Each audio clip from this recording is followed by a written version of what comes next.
ଏହି ଭିडिଓ ହେଉଛି ଡିସେମ୍ବର ମାସ 24 ତାରିଖ ବୁଧବାର ଦିନର ଭିडिଓ। ଦିଦି ଭାଇନା ପୁଅ ସମସ୍ତେ ପଳେଇ ଆସିଥିଲେ। ସମସ୍ତେ ଆସିଛନ୍ତି, ମଟନଟେ ହେବନି, ମଟନଟା ତ ନିଶ୍ଚିତ ହେବ ନା। ଏଠି ଆମେ ମଟନ ପାଇଁ ସବୁ ମସଲା ଆଳୁ ସବୁ କାଟି କୁଟି ରେଡ଼ି କରିଦେଇଥିଲୁ।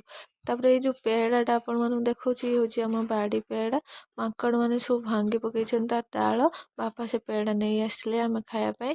ତାପରେ ଏଠି ମୁଁ ମସଲାରେ ନେଇଛି ଅଦା ରସୁଣର ଗୋଟେ ପେଷ୍ଟ ବନେଇଛି, ତା ସହିତ ଧନିଆ ଜିରା। ଏଇ ମସଲା ଥରେ ମଟନରେ ଦିଅନ୍ତୁ, ଦେଖିବେ ମଟନର ଟେଷ୍ଟ ବଢ଼ିଆ ଆସିବ।